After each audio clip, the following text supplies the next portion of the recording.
पिछले वीडियो में हमने पार्ट 1 और पार्ट 2 के साथ साथ संविधान सभा के बारे में जाना था। इस वीडियो में हम पार्ट 3 के बारे में जानेंगे, भाग 3 भारतीय संविधान। इसमें अनुच्छेद 12 से लेकर अनुच्छेद 35 तक का उल्लेख है। भाग 3 फंडामेंटल राइट्स मतलब मूल अधिकार जो नागरिक को दिए जाते हैं उसके बारे में है। तो शुरुआत करते हैं इसके पहले आर्टिकल से। इसका पहला आर्टिकल 12, इस आर्टिकल के हिसाब से, इस आर्टिकल के मुताबिक इस भाग में यानी कि भाग 3 में जहां जहां राज्य शब्द का प्रयोग हो, उस राज्य शब्द को क्या मानेंगे हम? उस राज्य शब्द को मानेंगे कि वो या तो भारत की सरकार या संसद या राज्यों में से प्रत्येक राज्य की सरकार या विधानमंडल या भारत के राज्य क्षेत्र के भीतर या भारत सरकार के नियंत्रण के अधीन सभी ऑफिसर्स, स्थानीय और अन्य प्राधिकारी। मतलब राज्य का मतलब स्पेशली राज्य सरकार नहीं होगा इस भाग के लिए। अनुच्छेद 13 हमें यह कहता है कि मूल अधिकारों का परिवर्तन नहीं किया जा सकता। इस संविधान के शुरू होने के पहले भारत के राज्य क्षेत्र में जितनी भी नियम कानून लागू थे वो इस संविधान के शुरू होते ही अपने आप खत्म हो गए, और जो कानून, जो उपबंध, जो आर्टिकल इस संविधान में लिखे हैं वो अस्तित्व में आ गए। ये आर्टिकल ये भी कहता है कि राज्य ऐसी कोई विधि नहीं बनाएगा कि जो इस भाग में दिए गए मूल अधिकारों को कम करता हो या छीनता हो। इसके अलावा इस अनुच्छेद की कोई भी बात अनुच्छेद 368 के अधीन किए गए संशोधन को लागू नहीं होगी। मतलब हम कोई भी संशोधन अनुच्छेद 368 के तहत अगर करते हैं तो हम इस भाग में जो फंडामेंटल राइट्स दिए गए हैं उसको संशोधन नहीं कर सकते। अब आते हैं 14 का मतलब है कि जितने भी नियम कानून है वो सबके लिए बराबर है, किसी के लिए कम या ज्यादा नहीं है। विधि के समक्ष समानता। तो आर्टिकल 14 का मतलब है विधि के समक्ष समानता। रूल्स मतलब रूल्स, सभी के लिए सेम रूल लागू होंगे, ये आर्टिकल 14 कहता है। अब इस आर्टिकल को जब बनाया गया कि सबके लिए बराबर कानून होगा, तो एक गरीब और एक अमीर, एक पिछड़ा, शोषित और एक मजबूत आदमी के बीच समानता कैसे हो सकती है? उसके लिए आर्टिकल 15 है। आर्टिकल 15 ये कहता है कि हम धर्म, मूलवंश, जाति, लिंग या जन्म स्थान के आधार पर विभेद या उससे अंतर नहीं करेंगे। तो राज्य किसी नागरिक के विरुद्ध केवल धर्म, उसकी जाति, उसकी लिंग, उसका जन्म स्थान, इसमें से किसी भी आधार पर कोई विभेद या पार्शियलिटी नहीं करेगा। कोई नागरिक केवल धर्म, मूल वंश, जाति, लिंग, जन्म स्थान, इसमें से किसी भी आधार पर ना वो मतलब किसी दुकान में जाने से उसको रोका जा सकेगा, कोई सार्वजनिक होटल हो, भोजनालय हो, सार्वजनिक मनोरंजन के केंद्र हो, या जो पब्लिक के लिए बनाए गए सरकार के द्वारा कुएं हो, तालाब हो, हैंडपंप हो, नल हो, स्विमिंग पूल्स हो, रोड हो, सड़क हो, सार्वजनिक मिलने की जगह हो, पार्क, तो ये जो इस पे विभेद नहीं करेगा, पार्शियलिटी नहीं करेगा, उस हिसाब से रोका नहीं जा सकेगा उसको।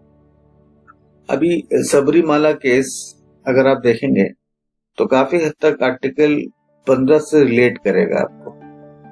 अब इसी आर्टिकल में एक बात और लिखी है कि इस अनुच्छेद में इस बात का जोर नहीं देता है कि आप महिला या बालकों के लिए कोई अलग से विशेष आर्टिकल नहीं बनाएंगे, विशेष उपबंध या विशेष क्लॉज नहीं बनाएंगे।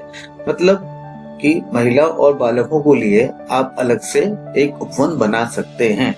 समता का कानून का मतलब ये नहीं है कि महिलाओं और बालकों के लिए स्पेशल अरेंजमेंट ना किया जाए और उनको भी समान लोगों की तरह ट्रीट किया जाए। उनको स्पेशल ट्रीटमेंट देने के लिए उपबंध बना सकती है राज्य। आर्टिकल 15 के ही क्लॉज 4 में ये कहा गया है कि अगर राज्य चाहे तो पिछड़े हुए और शोषित वर्ग के लोगों के लिए एससी वर्ग, एसटी वर्ग, इनके लिए चाहे तो अलग से उपबंध बना सकती है, उसमें कोई रोक नहीं है। जैसा कि आर्टिकल 15 के क्लॉज 1 में है कि विभेद नहीं करेगा, लेकिन आर्टिकल 15 के क्लॉज 4 में है कि अगर कोई पिछड़ा है, शोषित है, तो उस पर अलग से कानून या उपबंध या क्लॉज या आर्टिकल बनाए जा सकते हैं। देखिए 15 आर्टिकल बड़ा इम्पोर्टेंट है, इस केस में इम्पोर्टेंट है कि एक तरफ ये कहा जाता है कि समानता का अधिकार होगा, सब बराबर हैं।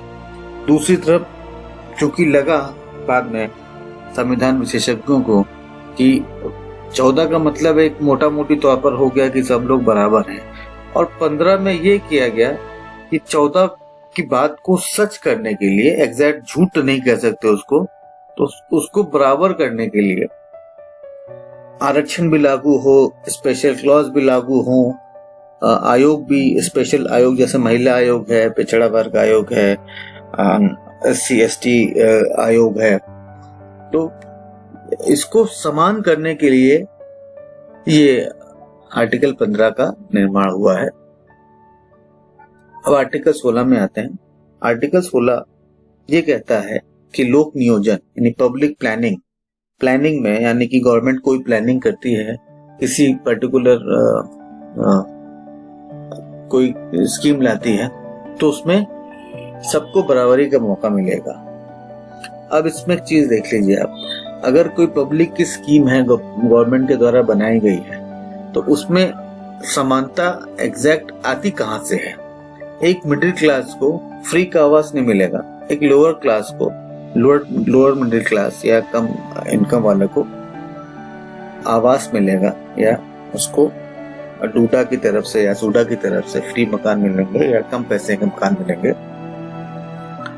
लेकिन इस बात को अलग ढंग से समझिए कि आर्टिकल 16 को सबको बराबर करने के लिए हमें ऐसे कदम उठाने पड़ेंगे कि शोषित और पिछड़े और कमजोर वर्ग को उठाना बहुत आवश्यक है। तभी तो जब बराबर होंगे लोग, तभी तो बराबरी का दर्जा होगा। तो ये हमारे संविधान की खूबसूरती है। आर्टिकल 17 कहता है कि छुआछूत का अंत होगा। अगर कोई छुआछूत मानता है तो उसके खिलाफ कार्रवाई होगी। आर्टिकल 18 कहता है कि उपाधियों का अंत होगा। अंग्रेजों के जमाने में राय बहादुर, सर और लॉर्ड, फलाना ठिकाना, ये सब जो उपाधि मिलती थी, तो इस उपाधियों का अंत कर दिया गया। राजा, योर हाइनेस, ये हिज एक्सीलेंसी, ये सब जो आर्टिकल वो थे, वो सब उपाधि बंद कर दी गई। लेकिन किसी भी उपाधि को आप लगा नहीं सकते एक्सेप्ट अगर आप सेना में हैं या आप एजुकेशन का अपनी कोई उपाधि लगाते हैं, जैसे डॉक्टर हो गया, या जैसे कोई अगर मेजर जनरल है तो मेजर जनरल फलाना ठिकाना, डॉक्टर फलाना ठिकाना। तो इन दोनों को छोड़कर उपाधि आप अपने नाम में नहीं लगा सकते। भारत का कोई नागरिक विदेशी राज्य से कोई भी उपाधि स्वीकार नहीं करेगा।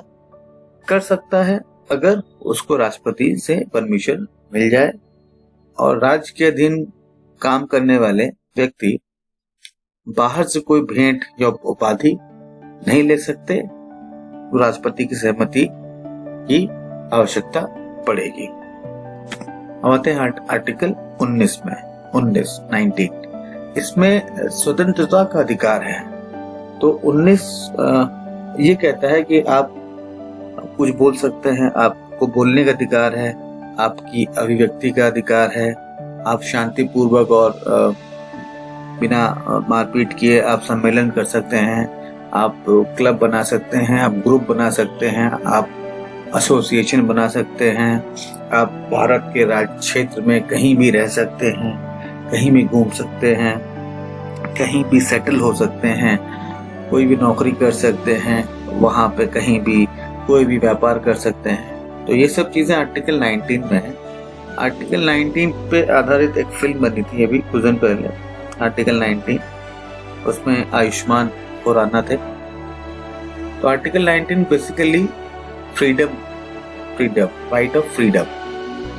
फिर आर्टिकल 20 पे आते हैं, ये भी एक टाइप का राइट ऑफ फ्रीडम है। इसके हिसाब से कोई भी अपराधी को अब तब तक अपराधी नहीं कह सकते जब तक उसका अपराध सिद्ध नहीं हो जाता, और एक ही अपराध के लिए उसे 2 बार सजा नहीं मिल सकती। फिर अगर कोई अपराध करता है तो उस अपराधी को ये प्रेशराइज नहीं कर सकते कि आप अपने ही खिलाफ गवाही दो। कोई अगर मान लीजिए कोई अपराधी है जिसने किसी की हत्या की हो, तो ये काम पुलिस का है कि वो पुलिस प्रूफ करे कि उसने हत्या की है, लेकिन उसको ये उगलवा नहीं सकती कोर्ट में कि वो कहे कि हाँ मैंने मारा है। हाँ, वो अपने आप एक्सेप्ट कर सकता है, एडमिट कर सकता है, लेकिन आप as per rule, as per article 20 आप उसे विवश नहीं कर सकते। तो आर्टिकल 20 का मतलब यह है कि अपराधी से संबंध है। अब आते हैं आर्टिकल 21 पे, ये बहुत इंपॉर्टेंट है। 21, आर्टिकल 21 कहता है कि जीने का अधिकार, मुझे जीने दो। तो आर्टिकल 21 कहता है कि प्राण और दैहिक स्वतंत्रता का संरक्षण होगा। किसी व्यक्ति को उसके प्राण और उसकी दैहिक स्वतंत्रता से विधि द्वारा स्थापित प्रक्रिया के अनुसार ही वंचित किया जाएगा, अन्यथा नहीं किया जाएगा। मतलब अगर इसका मतलब ये नहीं हुआ कि किसी ने अगर कोई बहुत बड़ा क्राइम कर दिया हो तो उसको जेल नहीं हो सकती, जेल हो सकती है। अगर उसके प्रक्रिया के अनुसार अगर वो उस कैटेगरी में नहीं आता है तो उसको राइट है, अपने प्राण और दैहिक फ्रीडम का राइट है, उसको अरेस्ट नहीं कर सकते अनटिल अनलेस उसने कोई क्राइम ऐसा किया हो जो कानूनन रूप से उसको प्राणदंड दे। जैसे किसी को फांसी होती है तो ये आर्टिकल 21 उस पर काम नहीं करेगा कि वो चिल्ला के बोले कि आर्टिकल 21 है, मुझे जीने का अधिकार है, ऐसा कुछ नहीं। ये तब तक है जब तक कि आप एक पर्टिकुलर लॉ के अंदर आप रहें। फिर 21A भी कह सकते हैं इसको, शिक्षा का अधिकार। ये शिक्षा का अधिकार जोड़ा गया बाद में। इसमें क्या है कि 6 से 14 वर्ष के आयु के बच्चों के लिए फ्री में एजुकेशन देना राज्य की जिम्मेदारी है, करेगा। फंडामेंटल राइट्स है, इसलिए ये फंडामेंटल राइट्स में डाला गया कि उसके बाद फिर राइट टू एजुकेशन बना आर्टिकल 21 का। फिर आर्टिकल 22, इसमें यह है कि कुछ कंडीशंस में गिरफ्तारी से रोक है।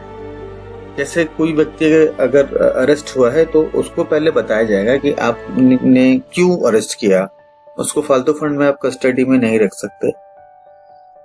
अगर वो चाहे तो अपने लिए वकील कर सकता है, वकील करने के लिए आप उसे नहीं रोक सकते।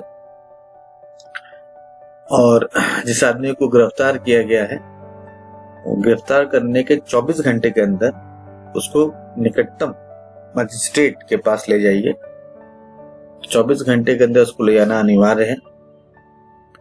लेकिन अगर वो व्यक्ति किसी ऐसे कानून के तहत अरेस्ट हुआ हो, जैसे UAPA है, मकोका, पोटा, ये जो कानून थे पहले, UAPA अभी है कानून फिलहाल। तो अगर वो देश का दुश्मन है देश का शत्रु है, जासूस है या आतंकवादी है, तो उसको अगर पकड़ लिया तो उसका मतलब ये नहीं कि उसको 24 घंटे के अंदर मजिस्ट्रेट के अंदर ले जाना पड़ेगा। उस व्यक्ति पे यह कानून लागू नहीं होगा। फिर आते हैं आर्टिकल 23 में, ये शोषण के विरुद्ध अधिकार है।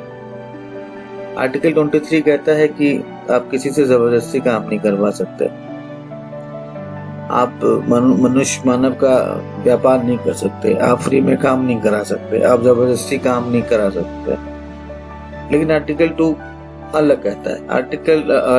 आर्टिकल 23 का क्लॉज 2 ये कहता है कि अगर कोई अनिवार्य सेवा में है, जैसे डॉक्टर हो गए, आपके बिजली विभाग के कर्मचारी हो गए, बैंकर्स हो गए, या एम्बुलेंस वाले हो गए, हॉस्पिटल वाले हो गए, तो ऐसी इमरजेंसी सर्विस में अगर हैं, तो ऐसी सेवा में काम करने से ये नहीं कि आप कहेंगे कि मैं जबरदस्ती काम नहीं करूंगा।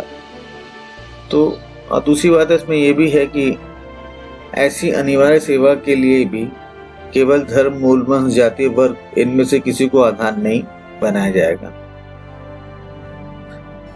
आर्टिकल 24 कहता है कि कारखानों में 14 साल से नीचे के बच्चे काम नहीं कर सकते। आर्टिकल 24 कारखाने आदि में बालकों के नियोजन का प्रतिषेध। आर्टिकल 25 धर्म की स्वतंत्रता है, फ्रीडम ऑफ रिलीजन। इसका मतलब है, आर्टिकल 25 का मतलब है कि हम कोई भी धर्म मान सकते हैं, उसका आचरण कर सकते हैं, उसका प्रचार कर सकते हैं, हम स्वतंत्र हैं, हमको कोई रोक नहीं सकता। लोक व्यवस्था, सदाचार, स्वास्थ्य इस भाग के अन्य उपबंधों के अधीन रहते हुए, इसका मतलब ये है कि ऐसा धर्म न मानने, मतलब धर्म मानने का मतलब ये मतलब नहीं कि हम पब्लिक को डिस्टर्ब करें, या हम सदाचार भूल जाएं, या किसी के हेल्थ खराब हो हम चिल्ला चिल्ला के बौखू बजाएं। तो ये सब चीजों से हटकर अगर हम धर्म मानते हैं अपने और उसका प्रचार प्रसार करते हैं तो हम कर सकते हैं, समान हक है। लेकिन कंडीशन लागू है, पब्लिक एडमिनिस्ट्रेशन पे कोई असर ना पड़े, आप सदाचार रखें, ऐसा नहीं कि आप बदतमीजी पुत्र है, ऐसा धर्म आपका है कि बदतमीजी आप कर रहे हो, और खासकर किसी के हेल्थ के साथ आप खेल रहे हो, तो वो आर्टिकल 25 के अंदर फिर नहीं आएगा। आर्टिकल 26 कहता है कि जो धार्मिक आप काम करते हैं, धार्मिक काम करने के लिए जो मैनेजमेंट होता है उसके लिए आप फ्री हैं, you can free any type of religious work. उस पर भी कंडीशन लागू होती है कि लोक व्यवस्था, सदाचार, स्वास्थ्य के अधीन रहते हुए ये काम करेंगे आप, कि आप किसी संस्था की स्थापना कर सकते हैं, आप अपने धर्म विषय काम का मैनेजमेंट कर सकते हैं, आप संपत्ति का अर्जन कर सकते हैं, आप जो संपत्ति के अर्जन करने का जो लॉ है उसके अनुसार आप प्रशासन कर सकते हैं। बस कंडीशन यही है कि लोक व्यवस्था, सदाचार और स्वास्थ्य के अधीन रहना पड़ेगा। अगर इन सब में किसी और लोगों को डिस्टर्बेंस हो रहा है तो फिर कानूनी कार्रवाई बनती है। तो आर्टिकल 25 और 26 दोनों धर्म पे है, 25-26 दोनों धर्म पे है। फिर आर्टिकल 27 पे आता है। आर्टिकल 27 का मतलब यह है कि किसी धर्म को बढ़ाने के लिए हम टैक्स कलेक्शन जबरदस्ती नहीं कर सकते। आर्टिकल 27 ये कहता है कि किसी विशिष्ट धर्म की ग्रोथ करने के लिए, अभिवृद्धि करने के लिए जो टैक्स का कलेक्शन है उसके बारे में फ्रीडम है। आप बाध्य नहीं कर सकते किसी को कि ऐसा कर हमें आप दो, उसकी मर्जी है, दे सकते। आर्टिकल 28 ये कहता है 28 कि कुछ एजुकेशन इंस्टीट्यूट में धार्मिक शिक्षा या धार्मिक उपासना दी जा सकती है, लेकिन अगर वो गवर्नमेंट का फंडेड है, तो उसको अगर सरकार से पैसे मिल रहे हैं, तो ऐसी जगह धार्मिक शिक्षा नहीं दी जा सकती। इसका एग्जाम्पल है AMU, अलीगढ़ मुस्लिम यूनिवर्सिटी, गवर्नमेंट की है, एक पर्टिकुलर धर्म के लिए उसकी स्थापना हुई थी, लेकिन चूंकि गवर्नमेंट उसमें पैसे देती है तो पर्टिकुलर आप उसको रोक नहीं सकते कि हम इस धर्म के लोगों को नहीं लेंगे, उस धर्म के लोगों को नहीं लेंगे। धार्मिक शिक्षा नहीं दे सकते। अब इसका कार्ड देखिए। इसका मतलब यह है कि अगर कोई बात शिक्षण संस्था को लागू नहीं होती अगर उसका प्रशासन राज्य करता है, किंतु जो किसी ट्रस्ट के अंदर में अगर कोई ऐसी बॉडी बनी है जो किसी ट्रस्ट के अंडर में बनी हुई है और थोड़ा बहुत प्रशासन उसका राज्य अगर करता है, प्रशासन करता है, पैसे वाली बात आई नहीं भी, फंड अगर है तो सिंपल आप धार्मिक एजुकेशन नहीं दे सकते। लेकिन अगर कोई ऐसा ट्रस्ट है जिसमें गवर्नमेंट ट्रस्टी है तो उस पर धार्मिक शिक्षा दे सकते हैं आप। आर्टिकल 29 पे आते हैं संस्कृति और शिक्षा संबंधी अधिकार। अपने कल्चर और अपना एजुकेशन के संबंधी अधिकार है। जैसे आर्टिकल 29 ये कहता है कि जो माइनॉरिटीज हैं, अल्पसंख्यक हैं, उनके हितों का ख्याल रखा जाएगा। कैसे ख्याल रखा जाएगा? वो अपनी भाषा, अपनी लिपि, अपनी कल्चर को बनाए रखने का अधिकारी होंगे। अपने राज्य क्षेत्र में किसी भी जगह, भारत के किसी भी राज्य क्षेत्र वो अपने धर्म को मान सकते हैं। ऐसा नहीं कि पर्टिकुलर यूपी में ही रहे, बंगाल में ही रहे, महाराष्ट्र में रहे। भारत के किसी भी कोने में अल्पसंख्यक वर्गों अपने भाषा, लिपि या संस्कृति का उसको बढ़ाने के लिए कार्य कर सकते हैं। राज्य द्वारा पोषित राजनिधि से सहायता पाने वाले किसी शिक्षा संस्था में प्रवेश के लिए किसी भी नागरिक को केवल धर्म के आधार पर नहीं रोक सकते आप। अगर गवर्नमेंट ने फंड दिया है तो आर्टिकल 29 के हिसाब से फिर इसमें AMU लागू होता है, इसमें जामिया मिलिया लागू हो सकता है कि राज्य ने पोषित किया तो उसमें अगर कोई सहायता गवर्नमेंट करती है तो कोई भी नागरिक उसमें एजुकेशन ले सकता है। अब आर्टिकल 30 पे आता है। आर्टिकल 30 ये कहता है कि अल्पसंख्यक वर्ग अपने लिए शिक्षा संस्था की स्थापना कर सकते हैं, कॉलेज खोल सकते हैं। धर्म या भाषा पर आधारित सभी अल्पसंख्यक वर्ग अपनी रुचि के हिसाब से कॉलेज खोल सकते हैं, स्थापनाएं कर सकते हैं, अधिकार उनको होगा।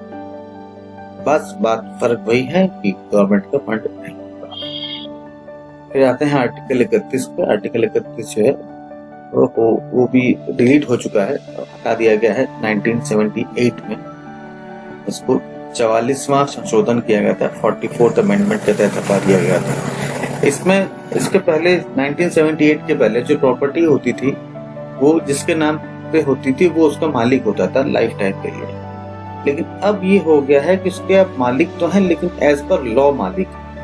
गवर्नमेंट जब चाहे आपसे खींच सकती है, आपसे छीन सकती है, आपसे ले सकती है अगर उसको जरूरत है तो। पहले ऐसा नहीं होता था, जब तक वो ना चाहे तब तक गवर्नमेंट उसको एक्वायर नहीं कर सकती। फिर जब सरकार ने देखा कि डेवलपमेंट का काम हो ही नहीं पा रहा है तो फिर ये आर्टिकल 31 को हटाना पड़ा। इस सबसे इम्पोर्टेंट आर्टिकल पे हम आते हैं, आर्टिकल 32, मोस्ट इम्पोर्टेंट आर्टिकल। इसका मतलब है राइट टू कॉन्स्टिट्यूशनल रेमेडीज, संवैधानिक उपचारों का अधिकार। अगर आपके साथ कोई गड़बड़ी गलती हो रही है तो ये ट्रीटमेंट है टाइप का। अगर आपको लगता है कि आपके अधिकारों का वंचन हो रहा है, आपके अधिकारों का हनन हो रहा है, तो आप इस आर्टिकल का इस्तेमाल करके कोर्ट जा सकते हैं। आर्टिकल 32 के हिसाब से सुप्रीम कोर्ट और हाई कोर्ट दोनों अनुच्छेद 226 में उल्लेखित 5 प्रकार के रिट जारी कर सकता है। सिर्फ हाई कोर्ट और सुप्रीम कोर्ट। कब करेगा? जब किसी व्यक्ति के मौलिक अधिकारों को इन्फोर्समेंट करना हो, उसको लागू करना हो। अगर लग रहा है किसी हाई कोर्ट को या सुप्रीम कोर्ट को कि किसी पर्टिकुलर आदमी के साथ ज्यादती हो रही है तो ये चाहे तो खुद भी कर सकती है, या आदमी चाहे तो, जो पीड़ित व्यक्ति है वो चाहे तो कोर्ट का दरवाजा खटखटा सकता है। देखिए 5 प्रकार की रिट है। पहला है बंदी प्रत्यक्षीकरण, हिबिस कॉर्पस। इसका मतलब ये है कि किसी को भी गिरफ्तार किया जाए तो 24 घंटे के अंदर उसे मजिस्ट्रेट के पास आपको ले जाना पड़ेगा सशरीर। तो उसको खुद ले जाना पड़ेगा उसको। ऐसा नहीं कि हमने ले नहीं गया और सिर्फ कागजी कार्रवाई कर ली, ऐसा नहीं है, सशरीर उसको ले जाना पड़ेगा। दूसरा है परमादेश मैंडेमस। परमादेश मैंडेमस, इसका टैगलाइन अगर आप देखें तो इसका मतलब होगा हम आदेश देते हैं। इसका मतलब ये है कि कोर्ट या सुप्रीम कोर्ट हो चाहे कोर्ट, ये आदेश दे सकती है सरकार को कि अगर कोई काम ठीक नहीं हुआ है, लॉ के अकॉर्डिंग नहीं हुआ है, तो गवर्नमेंट को ऑर्डर दे सकती है कि उस काम को बदल दिया जाए या उस काम को मॉडिफाई किया जाए। परमादेश। फिर आता है तीसरा प्रतिषेध, प्रोहिबिशन, यानी कि हाई कोर्ट या सुप्रीम कोर्ट लोअर कोर्ट को कोई केस सुनवाई अगर हो रही है और कोर्ट हाई कोर्ट या सुप्रीम कोर्ट को लगा कि ये ठीक से काम नहीं हो रहा है, तो वो उस पर स्टे लगा सकती है, उस काम को रोक सकती है। फिर आता है उत्प्रेषण, सर्टियोरारी। सर्टियोरारी ये चौथा प्रकार का रिट है उत्प्रेक्षण। उत्प्रेक्षण में ये है हाई कोर्ट या सुप्रीम कोर्ट अपने से नीचे कोर्ट को ये आदेश दे सकती है कि जो वो काम कर रहा है वो गलत कर रहा है और उस काम को उसे करने से रोक सकती है और वो केस अपने पास ला सकती है और खुद सुनवाई कर सकती है। फिर आखिरी है अधिकार परीक्षा। अधिकार परीक्षा, परीक्षा मतलब अगर वर्ड सुनेंगे तो उसका मतलब है पूछना, अधिकार पूछना, अधिकार परीक्षा, क्यू वारंटो।